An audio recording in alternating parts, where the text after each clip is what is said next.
bumabalik po sa inyo, magkano? Pangalawa na to. Mabalik din siya ng minsan na mag-1.5, mabalik siya ng isang libo lang. Na 2,000 na. 2,000. Pero bawas pa po dun yung pinag-asasan. Bawas na yung nailagay. Or nabayaran pa dyan. May parking fee kasi dyan. May parking fee, Bawas ng gusto lang yung parking fee yung natin niya. 100 a day. So, kita nyo naman, talagang kahit pinagkakakitaan pa rin sila, actually. Kasi, the government right now is using their authority to somehow, hindi naman sa sobrang abuse these people, pero abuse their power. Kasi syempre, iniisip nila sa kanila to. So parang, hindi naman feeling ko naman, hindi naman sila nakakaabala on whatever. Kasi some students also buy their food here. Like us, here in UST, di ba? Pag kunyari, Recon or walang pro, lumalabas tayo dun, di ba? Sa bilihan ng fishball, wet-wet. So, I think that the perspective of the, ano ba tama? Tamaraos. Tamaraos, yes. The perspective of Tamaraos is also the same with us. Anong mafe-feel nyo pag kunyari tinanggal yung mga street food siya? Magugutom ako. Diba? Magugutom kayo. Wala na tayo mabibilan ng mumurahin na. Benta, kuya. Nag-budget rin tayo ng pera natin, diba? So, Nangalit ako na lang. ano naman po yung ano? It's okay, I'm not going to eat naman. Current I'm bored. situation. Ano pong issue nyo ngayon doon? Ano pong nangyayari? May mali ba pong nangyayari? Ano po yung mga concern nyo, mga problema? Doon sa level. Iba't iba kasi yung problema niya ngayon. Merong maglalagay sa ng tail, tapos magbabayad ka ng 150 sa araw. Ano po yung sa TEP? Tungkol dun sa TEP? Ang tungkol sa tinda, ano yan eh. Tawag yung project daw ng Manila City Hall. Tapos pag ito, at least no, malalagay ng tail, magbabayad ka araw-araw. Kaya tinanong ko naman sila, sabi ko, may dinabayaran ko yung parking fee rito. Sabi niya, wala kaming pakit. May bayan ko kaya lang iba. Ang sa amin tinda. So, dagdag pa po yung TEP dun sa babayaran yung parking fee. So, kung kunyari 100 tapos 150 pa po sa TEP, araw-araw po. So, babawas na naman yun. Bawas na. So, grabe talaga, di ba? Kasi itong mga tao ko, syempre, mahirap mabuhay ng anak talaga, di ba guys? Syempre, tayo swerte tayo ngayon. Di ba? So, these people are very, very, pwede natin silang consider as role models kasi they really do something to raise their family. Sobrang raming pinaglaban ni Kuya. Alam ko yan. Hindi kasi sobrang raming talagang pinaglaban kasi of course, before we conducted this, we wanted to see what it's like being there. Hindi naman sa dahil may anak ako. Pero, syempre mahirap rin talaga kasi I saw naman, my sister raises her child kasi on her own. So it's kind of hard rin. Syempre, swerte ba yung sister ko kasi may stable siya na work. Pero sila, they got somehow abused with the power of the government. So ano pa po yung mga ibang problema bukod po dun sa tent na ipapatay? Ay, question lang po, kailan po itatayo yung tent?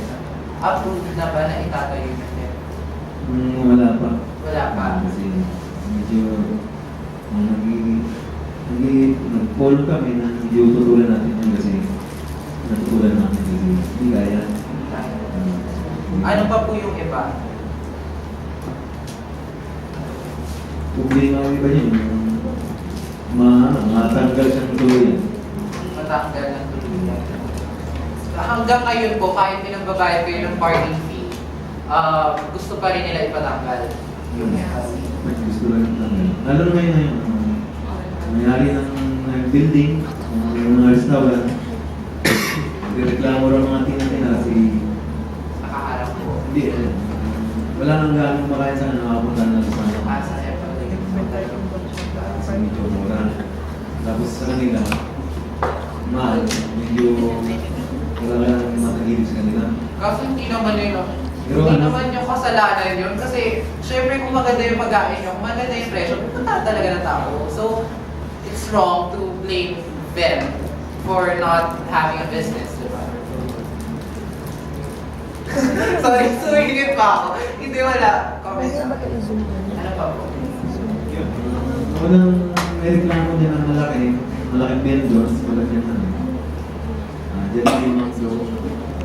Hindi sila may reklamo. Pero ngayon po, Ngayon naman, ang building mismo. Maraming building kasi na yan. Walang pang zoom. Renta. Marami silang mga building. Sila ngayon ang nabiro nila reklamo. Gusto na ipatanggal. so hanggang ngayon po, pinaglalaban yung basit na na hindi kayo alisin po. Pero ano po, may plano ba po kayo sakali lang po na mapaalis kayo doon?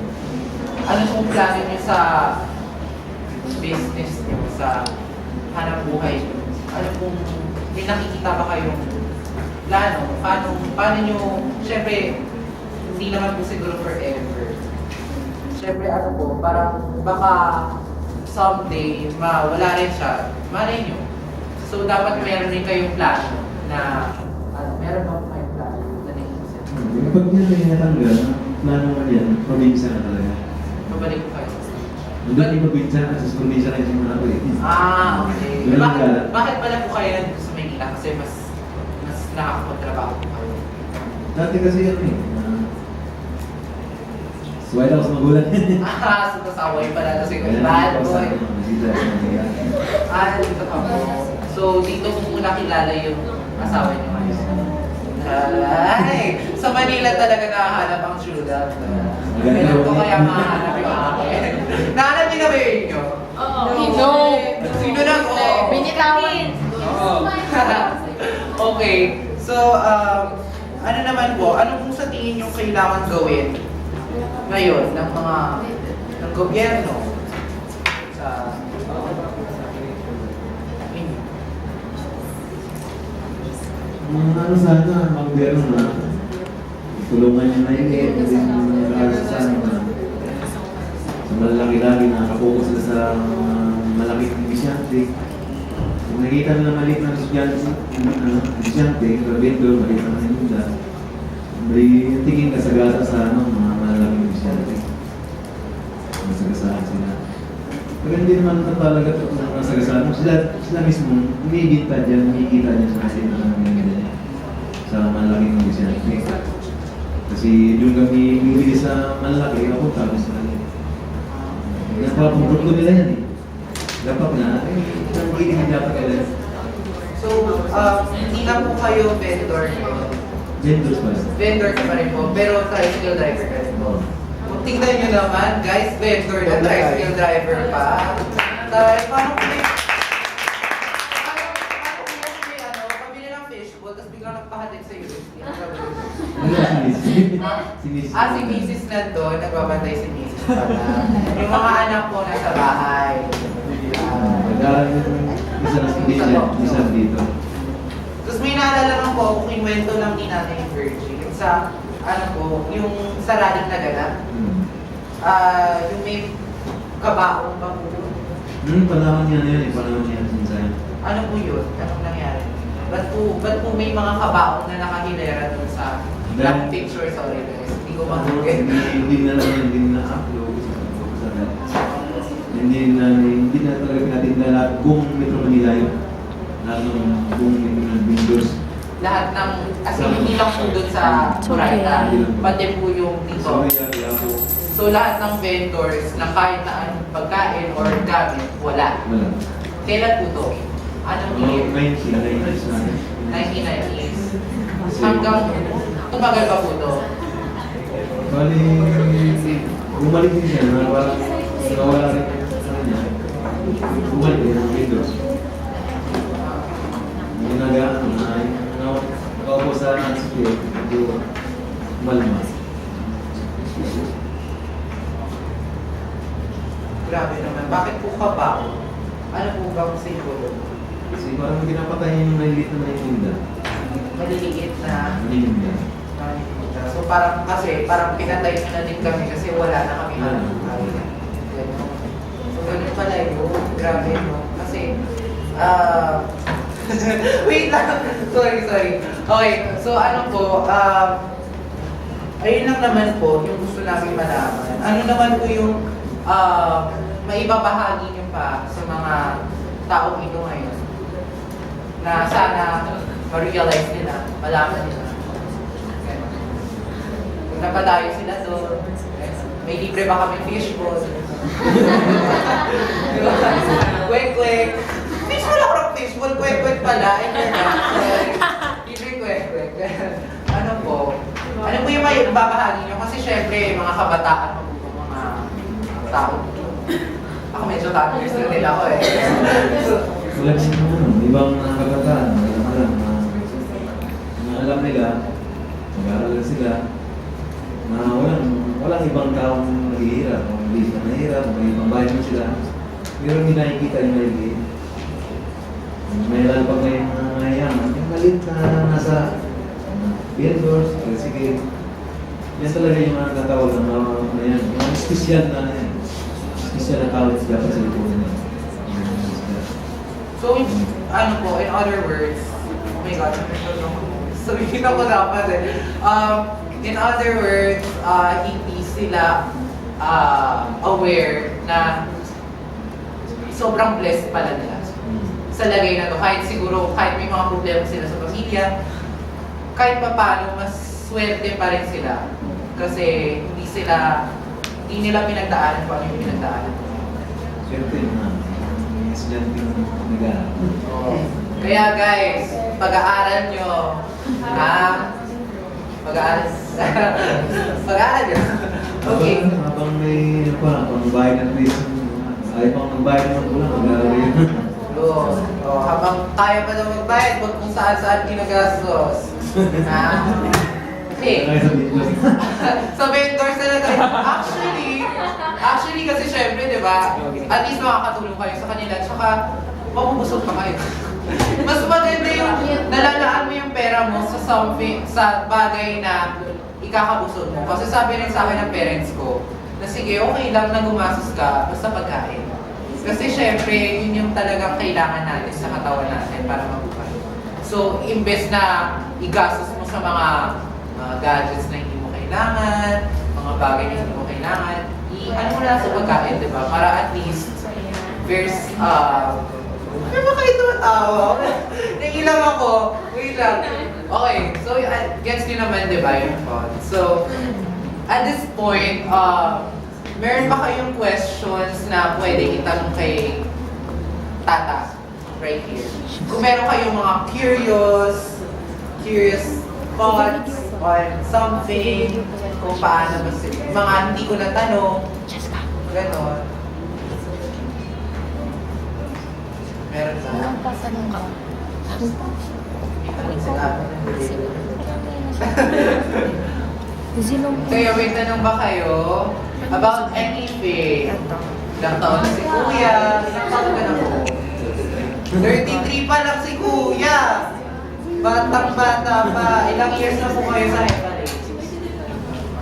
20 years. 20 years na! So, guys, 13 years old, pasaway ka sa 30 years old pa lang po. Sino pa lang po nakasama niyo noon? Nung time na yun? Bali yan. Ikaw lang po? Tambay. Tambay ka lang. Ikaw lang mo talaga, yung parents mo po, no? Abroad na siya. May kapatid ako rito. May kapatid ka po. Nagtatrabaho sa Divisoria dati. Asa divisor. Ano naman po yung tinatanong? Ano po tinitin na yan? Hindi, trabaho sa construction. Okay. Construction. Lalaki pa po? Ano ba, babae sa construction? Baka. Okay. Hi. May tanong, yes? Question si Joyce. Okay lang yan to.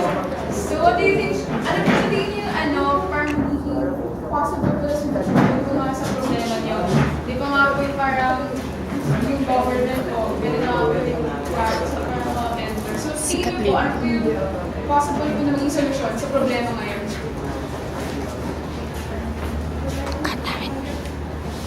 Napaisip si Kuya.